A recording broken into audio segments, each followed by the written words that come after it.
Azərbaycana və xalqımıza qarşı çoxsaylı cinayətlər törətməkdə təqsirləndirilən Ermənistan vətəndaşı Ruben Vardanyanın açıq keçirilən məhkəmə prosesinin növbəti baxış iclasında bir qrup zərərçəkmiş və zərərçəkmişin hüquqi varisi ilk dəfə iştirak etdiyindən hakim Zeynal Ağayev əvvəlcə onları məhkəmənin tərkibi ilə tanış etdi. Hüquq və vəzifələri barədə məlumatlandırdı. Ardınca sədrlik edən bildirdi ki, əvvəllər məhkəmənin hazırlıq iclasında tərcüməçi qismində iştirak etmiş İslam Ağakərimov məhkəməyə teleqram vuraraq səhhəti ilə bağlı prosesdə iştirak edə bilməyəcəyini və bunun nəzərə alınmasını xahiş edib. Bununla bağlı ötən iclasların birində Ruben Vardanyan məhkəməyə müraciət edərək prosesdə əvvəllər tərcüməçi qismində iştirak etmiş İslam Ağakərimovun məhkəməyə dəvət olunmasını xahiş etmişdi. Məhkəmə də bununla əlaqədar İslam Ağakərimova bildiriş göndərməklə onu prosesə dəvət etmişdi. Bundan sonra Ruben Vardanyanın müdafiəçisi Abraham Berman məhkəməyə müraciət edərək iclas protokolu ilə bağlı məlumat əldə etmək istədiklərini dedi. Həmçinin bildirdi ki, müdafiə tərəfinin verdiyi vəsatətlərlə bağlı bəzi məhkəmə qərarlarının çıxarışları onlara təqdim olunub, digərlərinin də təqdim olunmasını xahiş edir. Hakim Zeynal Ağayev iclas protokolları ilə tanışdıq üçün müdafiə tərəfinə bundan sonra da şərait yaradılacağını dedi. Çıxışlara gəlincə isə bildirdi ki, bununla bağlı hansı qərarların surətlərini almaq istədiklərini konkret göstərsinlər. Sonra Ermənistanın təcavüzkar müharibəsi və işğalçılıq siyasəti nəticəsində törədilmiş cinayət hadisələri zamanı zərər çəkənlər, habelə zərər çəkmişlərin hüquqi varisləri ifadə verdilər.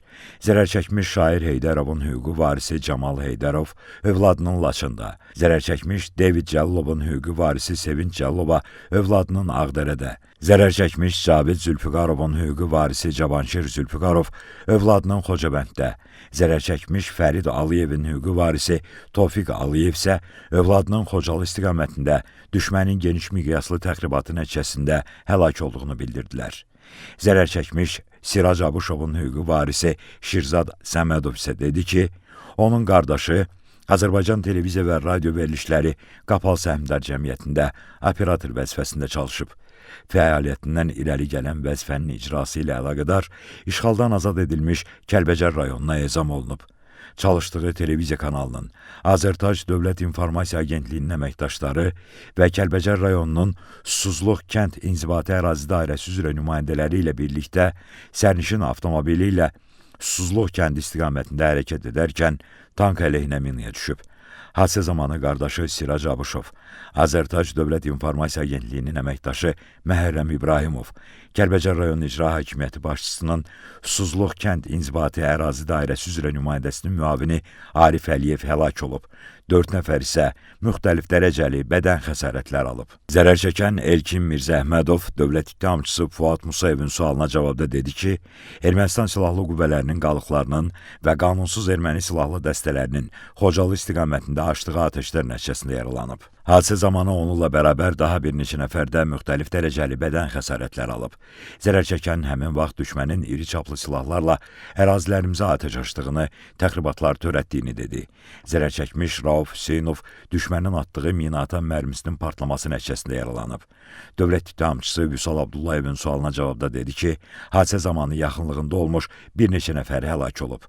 Orxan Bələdov düşmən tərəfindən içərisində olduğu avtomobilin mərmi ilə vurulması nəticəsində Ağdərə istiqamətində yaralanıb. Dövlət ittihamçısı Təranə Məmmədovanın sualına cavabda bildirdi ki, hadisə zamanı onunla yanaşı bir neçə nəfər də zərər çəkib. Əyyub Məmmədov Kəlbəcər istiqamətində yaralanıb. Baş prokurorluğun dövlət ittihamının müdafiəsi üzrə idarəsinin şöbə rəisi Nəsir Bayramovun sualına cavabda bildirdi ki, hadisə zamanı 2 nəfər həlak olub. Həmin gün düşmən təxribat törədərək müxtəlif tipli iri çaplı silahlarla atəş açıb. Elton Məmmədov isə baş prokurorun böyük köməkçisi Vüsal Əliyevin sualına cavabda dedi ki, onun yaralandığı gün düşmən avtomatdan güllələri və minamyotdan mərmiləri yağış kimi yağdırırdı. Ərazilərimizi intensiv atəşə tutmuşdu. Hadisə zamanı bir neçə şəxs həlak olub. Özü isə atılmış raketin partlaması nəticəsində yaralanıb. Valeh Məmmədov isə Baş prokurorun xüsusi tapşırıqlar üzrə köməkçisi Tuqay Rəhimlinin sualına cavabda dedi ki, düşmən təxribatı nəticəsində yaralanıb və həmin vaxt onun yaxınlığında olmuş şəxslərin bəzisi həlak olub, digər qismi isə müxtəlif dərəcəli bədən xəsarətləri alıb. Aydın Verdiyev Ermənistanın mina terrorundan zərər çəkənlərdəndir. Ağdamda mina partlayışı nəticəsində yaralanıb, bir gözünü itirib. Hadisə zamanı yanında olmuş qardaşı isə həlak olub. Ermənistanın mina terrorundan zərər çəkənlərdən biri də Yunis İsmayılovdur. Məhkəmədə ifadə verdi ki, Kəlbəcər istiqamətində minaya düşüb və partlayış nəticəsində sağ ayağını itirib. Muxtar Əliyev Ağdamın Gülablı kəndində düşmənin təxribatı nəticəsində zərər çəkib. İfadə verdi ki, hadisə baş verən gün onunla bərabər daha bir neçə nəfər yaralanıb, bir nəfər isə həlak olub. Nazir Cəllov ifadə verdi ki, Şuşa istiqamətində avtomobillə hərəkət edərkən Ermənistan ordusunun qalıqları və qeyri-qanuni erməni silahlı dəstələri onları atəşə tutub. Dövlət ittihamını müdafiə edən prokurorun sualına cavabda bildirdi ki, həmin vaxt düşmən terror hadisəsi törətmək və onları qətlə yetirmək istəyirdi. Pərvin Babayev isə Xankəndi istiqamətində düşmənin artilleriyadan açdığı atəş nəticəsində yaralandığını dedi. Orxan Məmmədov, Eltəkin Həsənov, Emil Əliyev, Arif Abbasov, Zaur Məmmədov, Əli Ələkbərov, Raqif Əliyev Ermənistan ordusunun qalıqları və qanunsuz erməni silahlı dəstələrinin təxribatı nəticəsində zərər çəkdiklərini bildirdilər. Arif Abbasov xəsarət alması ilə nəticələnmiş hadisə zamanı yanında olan bir neçə nəfərin həlak olduğunu və yaralandığını söylədi. İfadə verdi ki, hadisə zamanı düşmən iri çaplı silahlardan, mina atanlardan ərazilərimizə atəş açırdı. Anar Əzizzadə və Fərhad Rzayev Kəlbəcər, Əli Məhərrəmov Ağdərə, Ceyhun Həsənzadə, Nicat Teymurov və Əli Zamin İsmailov isə Ağdam istiqamətində düşmən təxribatı nəticəsində yaralandıqlarını bildirdilər. Nicat Teymurov dedi ki, hadisə baş verən gün bir neçə şəxs həlak olub, onunla bərabər bir neçə nəfər isə yaralanıb. Yahya Quliyev isə düşmənin Şuşa istiqamətində törətdiyi təxribat nəticəsində yaralanıb.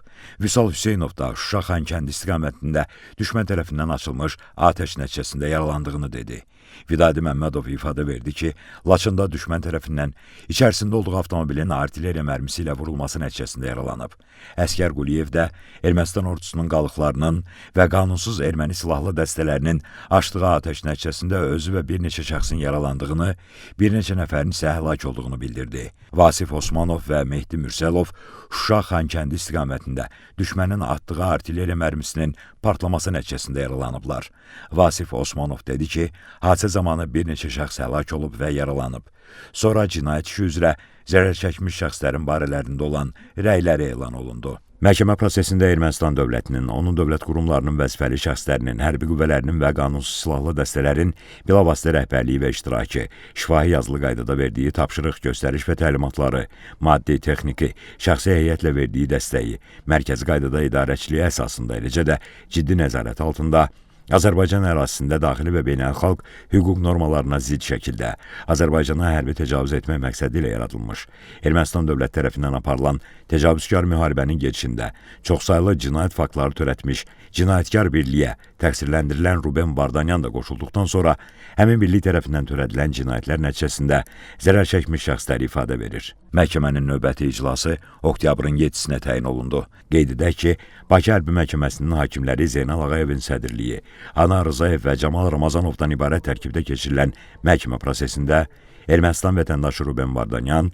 Azərbaycan Respublikası Cinayət Məcəlləsinin bir çox maddələri, o cümlədən təcavüzkar müharibəni planlaşdırma, hazırlama, başlama və aparma, əhalini deportasiya etmə və məcburi köçürmə, işgəncə, muzdulluq, terrorçuluğu maliyyələşdirmə maddələri ilə ittiham olunur. Təqsirləndirilən şəxs bildiyi dildə, yəni rus dilində tərcüməçi, habelə müdafiəsi üçün özünün seçdiyi vəkillə təmin olunub.